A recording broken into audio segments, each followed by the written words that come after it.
Dr. Sarah Chen stood motionless before the quantum array's holographic display, her breath caught in her throat. The signal pulsed again, its pattern unmistakable against the cosmic background noise. After 15 years of scanning the depths of space with Earth's experimental quantum detection grid, they'd finally found something. Not just another echo of a distant star or the rhythmic beating of a pulsar. This was different. This was artificial. "Run it again," she commanded, her voice steady despite the tremor in her hands.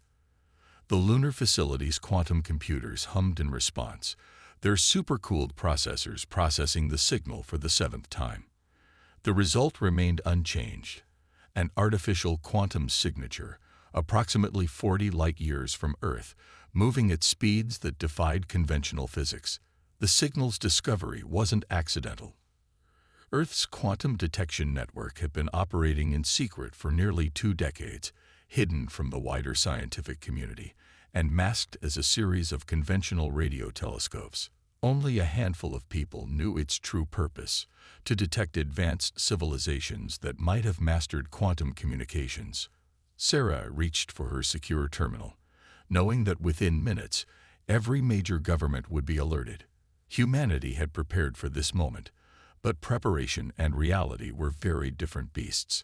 As she typed her report, she couldn't shake the feeling that everything was about to change.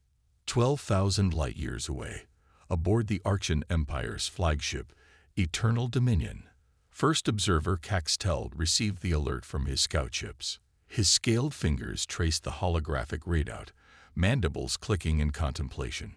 The primitive planet designated Sol 3 had just done something impossible. They had detected his cloaked scout ships through their quantum signatures. "Impossible," he muttered, the word tasting bitter in his mouth. The humans were supposed to be pre-spacefaring, barely able to reach their own moon. Their technology was crude, their civilization young.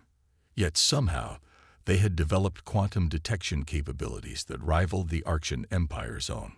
Caxtel's 4 eyes narrowed as he studied the data more closely. The humans were clever, he had to admit. They had hidden their advancement behind a facade of primitive technology. Their satellites appeared to be simple communication devices, their space stations crude habitats. But beneath that deception lay something far more sophisticated. Back on Earth, military installations worldwide went into silent alert. In the Cheyenne Mountain Complex, General Marcus Rodriguez reviewed the quantum detection data with growing concern. The alien ships were massive, their energy signatures suggesting weaponry beyond anything humanity had ever developed. But they hadn't detected Earth's quantum grid, and that gave humanity an advantage. "They're testing our defenses," Rodriguez observed, watching the alien scouts probe the edges of the solar system. "They think we're blind to their presence." He turned to his staff, his expression grim. "Maintain emissions control. Let them think we're still in the dark." The next 48 hours saw a flurry of activity beneath the surface of human civilization. In underground facilities and secret laboratories, technologies that had been developed in anticipation of this moment were brought online. The quantum defense grid, disguised as a network of weather satellites, silently tracked every movement of the alien vessels. Sarah Chen worked tirelessly with her team, analyzing the quantum signatures of the alien ships. Each pulse of data revealed more about their technology, their capabilities, and their weaknesses. The aliens were advanced, yes, but they were also arrogant. They hadn't bothered to mask their quantum emissions, believing no primitive species could detect them. In the vast chamber of the United Nations Security Council, world leaders gathered in emergency session. The room hummed with tension as Dr. Chen presented her findings. "They're part of something called the Archean Empire," she explained, projecting the translated quantum communications. "From what we can decode, they consider themselves the dominant force in this sector of the galaxy. They've conquered dozens of civilizations, all of them more advanced than we appear to be." "Appear to be," the Chinese premier emphasized, being the key phrase. A murmur of agreement rippled through the chamber. Humanity's greatest advantage had always been its ability to appear less threatening than it was. The Archon scout ships continued their survey, unaware that their every move was being analyzed and catalogued. In their arrogance, they transmitted detailed reports back to their fleet, their quantum communications intercepted and decoded by Earth's hidden network. They spoke of a primitive world, ripe for conquest or absorption into the Empire. They noted Earth's apparent technological level, its military capabilities, its political divisions. All the while, humanity's true capabilities remained hidden, wrapped in a cloak of carefully crafted ignorance. Aboard the Eternal Dominion, First Observer Caxtel prepared his report to the Imperial Council. The species shows potential, he noted, but lacks the sophistication to resist integration into the Empire. Their technology is primitive, their defenses negligible. They will make useful subjects, once properly subjugated. As he transmitted his report, a junior observer approached with new data. First Observer, the young Archon said, mandibles twitching nervously, "We've detected some anomalies in the human power grid. There are energy fluctuations we cannot explain." Caxtel dismissed the concern with a wave of his hand. All primitive species have inefficient energy distribution, noted in the appendix. His attention was already focused on planning the first phase of contact, a demonstration of the Empire's power that would ensure humanity's quick submission. In her lunar laboratory, Sarah Chen monitored the alien communications with growing concern.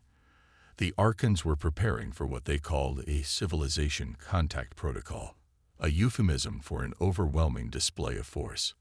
But as she studied their quantum signatures, a pattern emerged. The Archons' technology, while advanced, relied on predictable quantum states. Their ships, their weapons, their very communications were built on principles that humanity had already learned to manipulate. They don't understand quantum uncertainty. She realized, the implications sending a shiver down her spine.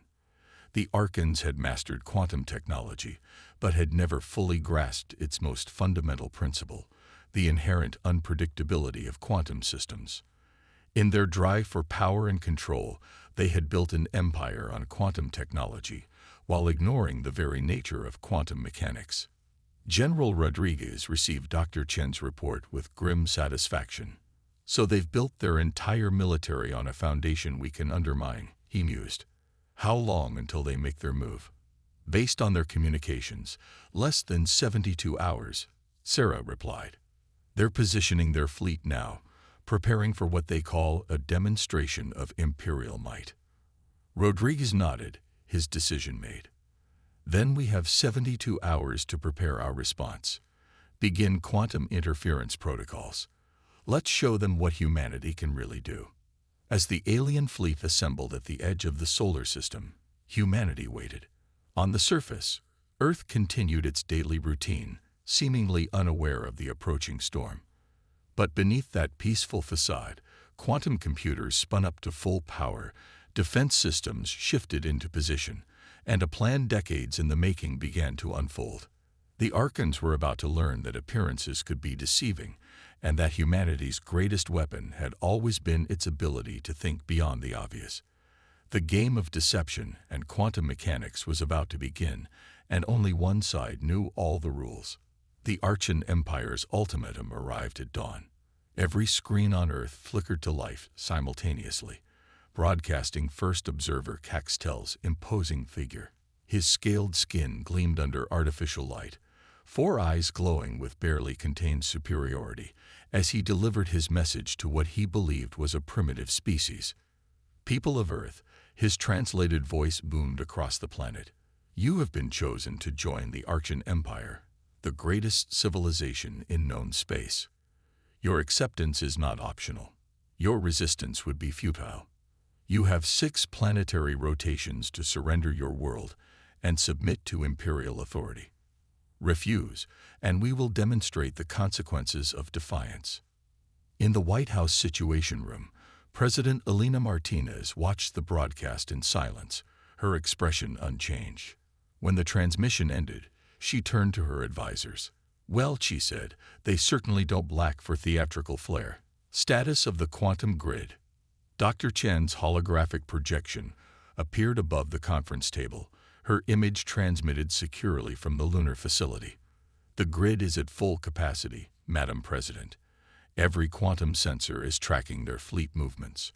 Their ships are positioning themselves for what appears to be a standard conquest formation, exactly as their historical records indicated they would. The President nodded, years of preparation crystallizing into action.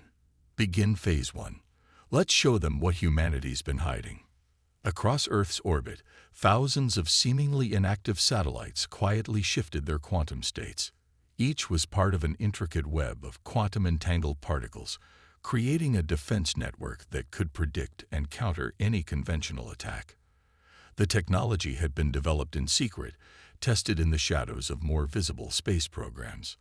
Aboard the Eternal Dominion, First Observer Caxtel reviewed the humans' response to his ultimatum, or rather, their lack of response. Their primitive communication networks buzzed with panic and confusion, exactly as expected. Their military forces scrambled in disarray. Their leaders held emergency meetings. It was all so predictable, so typically primitive. Begin the demonstration, he commanded, mandibles clicking in anticipation. Target their largest military installation. Show them the futility of resistance. The Archon warship Imperial Thunder moved into position, its quantum weapons charging for what should have been a devastating display of power. The beam lanced out, a concentrated stream of quantum-altered particles designed to reduce any target to its component atoms. But something impossible happened. The beam never reached its target. Instead, it dissipated harmlessly against an invisible barrier, its quantum structure unraveling like a poorly woven tapestry. On Earth's surface, not so much as a blade of grass was disturbed. In her lunar laboratory, Sarah Chen allowed herself a small smile as she watched the Archon's weapon fail. The quantum defense grid had performed exactly as designed, using the principles of quantum entanglement to predict and counter the attack before it could materialize. Phase 1 successful, she reported. Their quantum weapons are ineffective against our uncertainty field. Caxtel stared at the sensor readings in disbelief. Impossible, he hissed, all four eyes fixed on the data. Scan the target area again. There must be some explanation. But subsequent scans only deepened the mystery. There was no visible defense system, no energy barrier, nothing that could explain how their most powerful weapon had been rendered useless. It defied everything the Archons knew about warfare and technology. Launch a full tactical strike, Caxtel ordered, his composure cracking. All available ships, all weapons, overwhelm whatever defense they're using. The Archon fleet responded, hundreds of ships moving into attack position.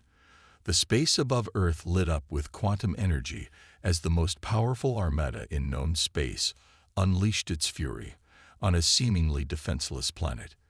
And again, nothing happened. Every beam, every quantum torpedo, every reality warping projectile simply ceased to exist before reaching their targets. Earth's atmosphere remained undisturbed, its cities untouched, its people protected by technology that the Archons couldn't even detect, let alone understand. In Cheyenne Mountain, General Rodriguez watched the attack through quantum-enhanced sensors. They still don't understand what they're dealing with, he observed. They keep trying to brute force their way through quantum uncertainty. Should we demonstrate our capabilities more directly? His aide asked. Rodriguez considered for a moment. Not yet. Let them exhaust themselves first. Let them learn that all their power means nothing if they don't understand the fundamental nature of quantum mechanics. The Archon fleet continued its assault for hours, emptying their weapons reserves in an increasingly desperate attempt to break through Earth's invisible defenses. Each failure only drove them to greater fury, their attacks becoming more erratic, less coordinated. Finally, as the last quantum torpedo dissipated harmlessly in Earth's upper atmosphere, President Martinez decided it was time to respond. She nodded to Dr. Chen, who initiated Earth's first active quantum transmission to the Archon fleet. First Observer Caxtel. Martinez's voice rang through every ship in the Archon fleet, transmitted through quantum channels they thought only they could access. Your demonstration has been noted. Now, allow us to offer one of our own. At her signal, Earth's quantum grid shifted from defensive to offensive mode. Instantly, every Archon ship found their quantum systems behaving erratically. Communications failed, weapons refused to charge, and navigation systems displayed impossible readings. You assumed that our apparent primitive state meant we were defenseless. Martins continued, her voice calm and measured. You believed that because we hadn't spread across the stars, we couldn't possibly understand quantum mechanics at your level. That was your first mistake. Your second was failing to grasp that sometimes true power lies not in what you show, but in what you keep hidden. Caxtel watched in horror as his mighty fleet drifted helplessly in space, their most advanced technology rendered useless by an enemy they had grievously underestimated. For the first time in his long career, he felt something he had never expected to experience while dealing with a primitive species. Fear. The game had changed, and humanity was writing the new rules. Sarah Chen's fingers danced across the quantum interface, her movements precise and deliberate. The holographic display before her showed the Archon fleet in disarray, their ships struggling against the invisible bonds of quantum manipulation. But she knew better than to underestimate them. Even a wounded predator could be dangerous. They're attempting to reconfigure their quantum matrices, she reported, watching as the alien ships pulsed with new energy signatures. They're adapting faster than we anticipated. In orbit above Earth, the Archon fleet was indeed learning. Their ships began to shift frequencies, trying to break free from humanity's quantum interference. First observer Caxtel had recovered from his initial shock and was now doing what his species had done for millennia, evolving their tactics to overcome resistance. Imperial Command. He transmitted through a hastily recalibrated quantum channel. The humans possess unprecedented quantum manipulation capabilities. Request immediate deployment of the Sovereign-class dreadnoughts. His mandibles clicked in agitation as he waited for a response, all four eyes fixed on the sensor readings that showed his fleet's systems slowly coming back online. The response from Imperial Command was immediate. 3 massive tiers in spacetime appeared at the edge of the solar system. Through them emerged vessels that dwarfed even the largest ships in the current fleet, the Sovereign-class dreadnoughts, each one capable of destroying entire star systems. General Rodriguez watched their arrival from Cheyenne Mountain, his expression grim. Dr. Chen, what are we looking at? Their energy signatures are off the charts, Sarah replied, her voice steady despite the gravity of the situation. They're using quantum singularities as power sources. One miscalculation with our interference could trigger a cascade that would destroy half the solar system. Rodriguez nodded slowly. Then we don't miscalculate. Initiate Protocol Omega. Deep beneath the lunar surface, quantum computers that had laid dormant for years hummed to life. They were humanity's greatest achievement. Systems that didn't just manipulate quantum states but predicted them, understanding the very fabric of reality in ways the Archons had never imagined. The dreadnoughts moved into attack position, their weapons charging with enough power to crack planets. But as they prepared to fire, something extraordinary happened. Their quantum singularity cores began to resonate at frequencies they were never designed to handle. Impossible. Caxtel roared as warnings blared across his command deck. They're accessing our power cores directly. How are they predicting the quantum fluctuations? The answer, had he known it, lay in humanity's fundamental understanding of quantum mechanics. Where the Archons saw uncertainty as a hurdle to be overcome, humans had embraced it. Their quantum computers didn't try to eliminate uncertainty. They worked with it, predicted it, used it. Sarah Chen watched as the dreadnought's power cores began to destabilize. Their entire empire is built on the assumption that quantum states can be controlled. She explained to President Martinez, through a secure channel. They never considered that the very act of trying to control quantum mechanics might be their weakness. And we can exploit this. Martinez asked, watching the massive alien ships struggle against forces they couldn't even detect. "We already are," Sarah replied. "Every attempt they make to reassert control over their systems just makes our predictions more accurate. They're fighting against the fundamental nature of reality itself." The largest dreadnought, the Imperial Verdict, suddenly found its quantum singularity core inverting. The ship's attempts to compensate only made things worse, creating a cascade of quantum fluctuations that spread to its sister ships. Caxtel watched in horror as his supposedly invincible dreadnoughts began to turn against each other, their quantum-based weapons firing randomly, their navigation systems sending them on collision courses that their crews barely managed to avoid. "Full retreat," he ordered, his voice cracking with disbelief. "Get the dreadnoughts out of the system before." His words were cut short as the Imperial Verdict's quantum core finally collapsed, creating a spectacular implosion that pulled the massive ship into itself, leaving nothing but scattered particles where a triumph of Archan engineering had once been. The remaining dreadnoughts attempted to flee, but their quantum drive systems were compromised. Some managed to limp away at sublight speeds, while others drifted helplessly, their crews forced to abandon ship as quantum fluctuations threatened to tear their vessels apart. In her lunar laboratory, Sarah allowed herself a moment of satisfaction before turning her attention to the next phase. "The dreadnoughts are neutralized," she reported, "but the main fleet is adapting to our interference. They're learning, evolving their quantum systems to resist our control." President Martinez's response was immediate. "Then we evolve faster. Show them why humanity's greatest strength isn't our technology, it's our ability to adapt." The quantum battle entered a new phase, becoming a deadly dance of action and reaction. The Archons, masters of 1,000 conquered worlds, found themselves facing an enemy that seemed to anticipate their every move.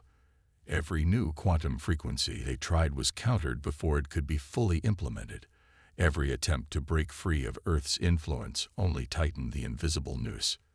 But the Archons were not defeated yet. As their ships regrouped, new patterns began to emerge in their movements.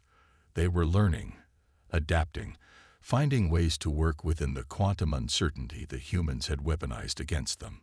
"They're coordinating their quantum fields," Sarah observed, watching the alien fleet's energy patterns shift and merge, creating a collective quantum state that's harder for us to predict. Rodriguez studied the tactical display, noting how the Archan ships were moving into new formations. They're not just fighting back, he realized. They're starting to understand. Question is, can they learn fast enough to make a difference? The answer to that question would determine not just the fate of Earth, but the future of quantum warfare itself. The next phase of the battle would prove whether humanity's mastery of quantum uncertainty would be enough to overcome an enemy that was finally beginning to grasp what they were truly fighting against. The quantum battle above Earth had evolved into something unprecedented in galactic history. The Archan fleet, having learned from their initial defeats, had reorganized into a complex quantum-linked network. Their ships pulsed with synchronized energy, each vessel contributing to a collective quantum field that they believed would shield them from human interference. First Observer Caxtel stood at the command center of his flagship, watching as his fleet executed maneuvers that would have been impossible just days ago. "We adapt," he declared to his officers, mandibles clicking in fierce pride. "We evolve. We overcome. This is why we rule the stars." But in her lunar facility, Sarah Chen saw something different in the data streams flowing across her quantum interfaces. "They still don't understand," she murmured, watching the Archan fleet's synchronized movements. "They're trying to impose order on quantum chaos. They might as well try to freeze lightning." President Martinez's hologram appeared in the laboratory, her expression concerned. "They're preparing another attack. Their quantum signatures are stronger than ever." "Yes," Sarah agreed, "but that's exactly why they'll fail.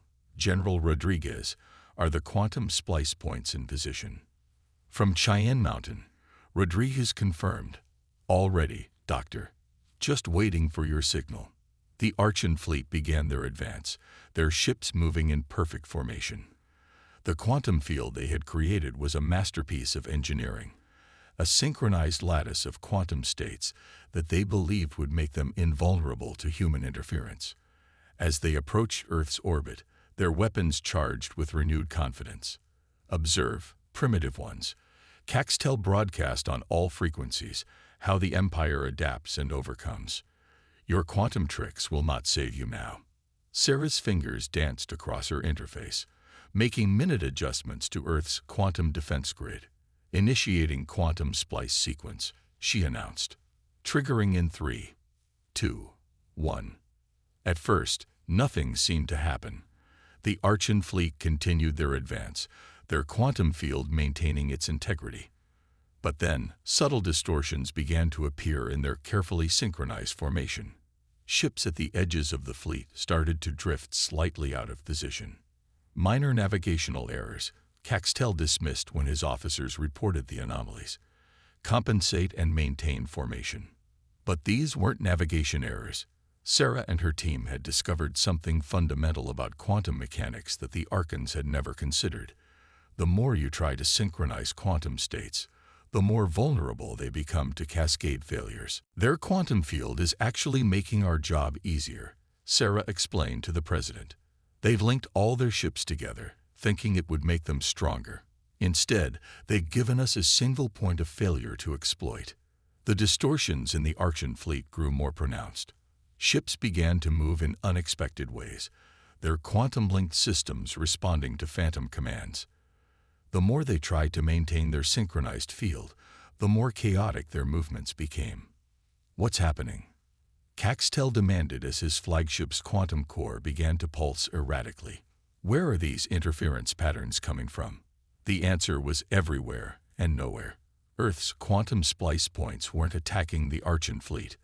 They were simply introducing tiny uncertainties into their quantum field, letting the natural chaos of quantum mechanics do the rest. Each small distortion amplified through their synchronized network, growing stronger with every attempt to correct it. Fascinating, Sarah noted, watching the cascade effect spread through the enemy fleet. They're actually making it worse by trying to fight it. Their entire understanding of quantum mechanics is based on control, on forcing quantum states to behave predictably. They never learned to work with uncertainty. The Archon fleet's formation began to break apart as ships lost control of their quantum systems. Some vessels found themselves suddenly accelerating at random vectors, while others lost power entirely. The quantum field they had created, meant to be their shield, had become a trap. Break the quantum sink. Caxtel ordered desperately, every ship for itself. But it was too late. The cascade failure had reached critical levels. Ships collided as their navigation systems gave conflicting data. Weapons fired randomly, their targeting systems corrupted by quantum uncertainty. The mighty Archon fleet, terror of 1,000 worlds, was being defeated not by superior firepower, but by their own fundamental misunderstanding of quantum physics. In Cheyenne Mountain, General Rodriguez watched the chaos unfold. "Should we press our advantage?" he asked. "We could end this now." "No," President Martinez replied, her voice firm. "Let them retreat. Let them understand exactly what they're dealing with. This isn't about destruction.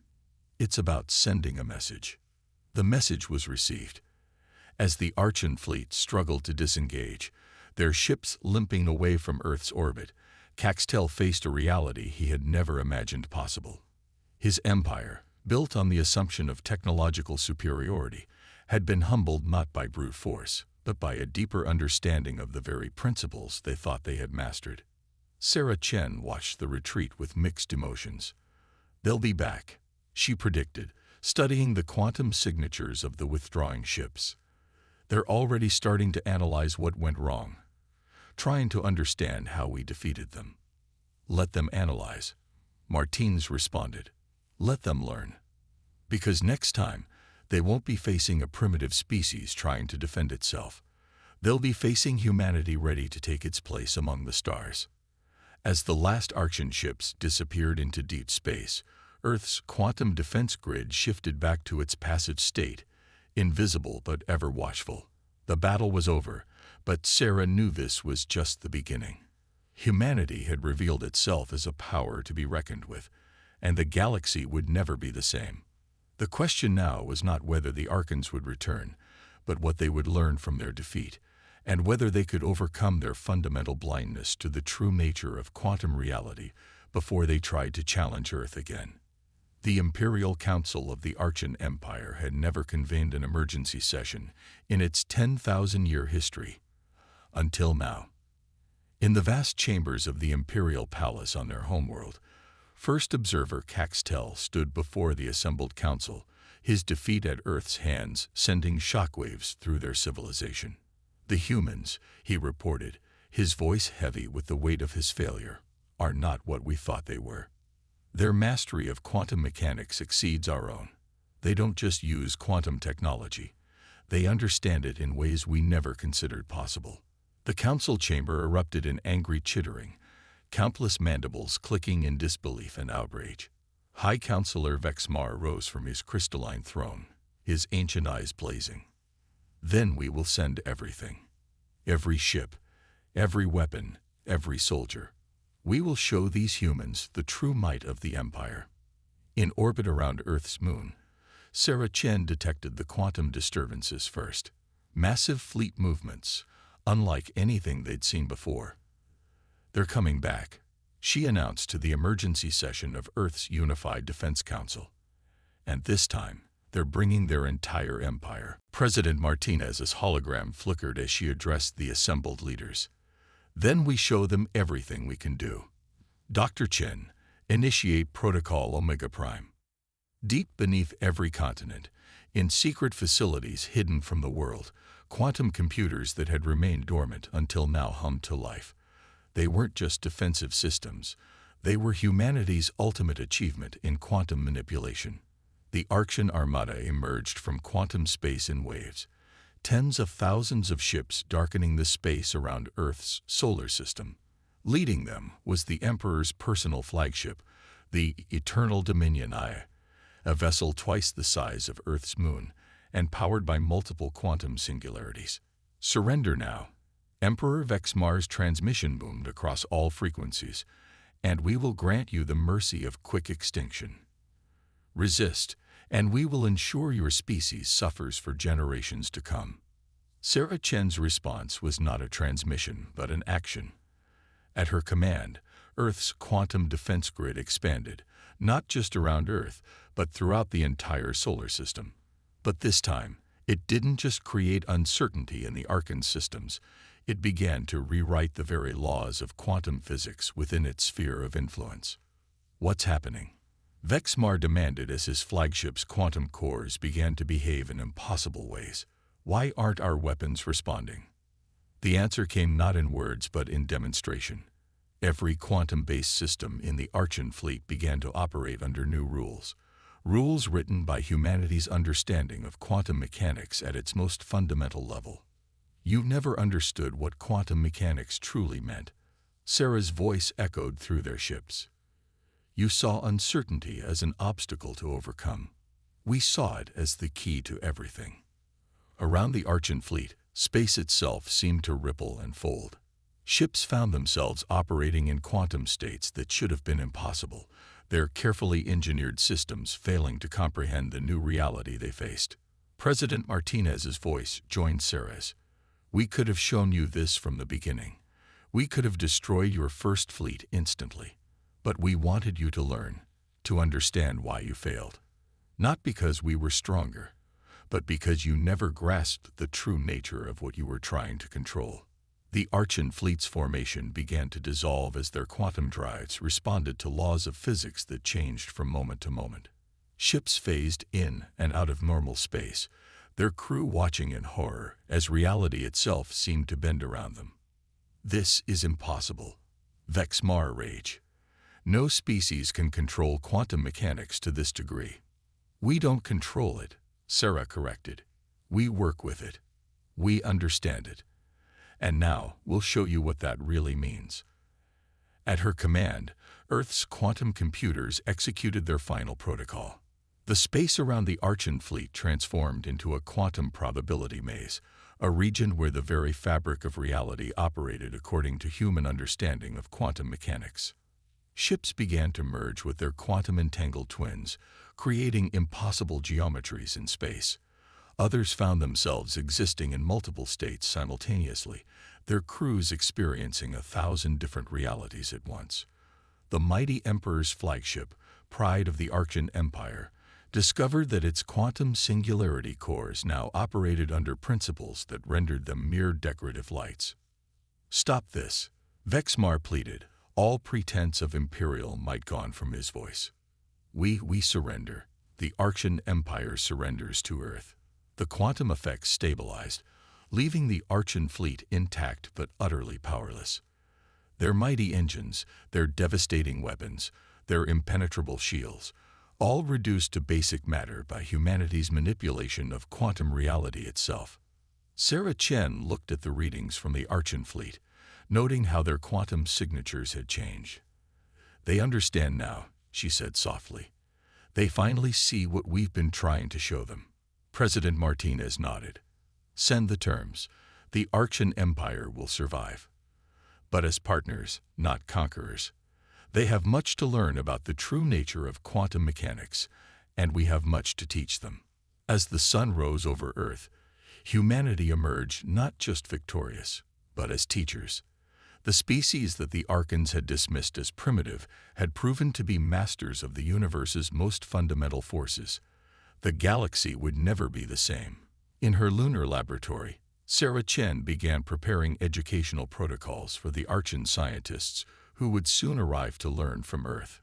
"The greatest victory," she mused, "isn't in destroying an enemy, but in helping them understand why they lost." The quantum defense grid powered down to its baseline state, invisible once more but ever present.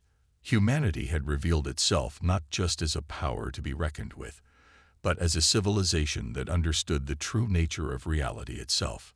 The silent edge, humanity's deep understanding of quantum uncertainty, had not just won a war. It had changed the course of galactic history, ushering in a new era where knowledge and understanding proved more powerful than any weapon could ever be.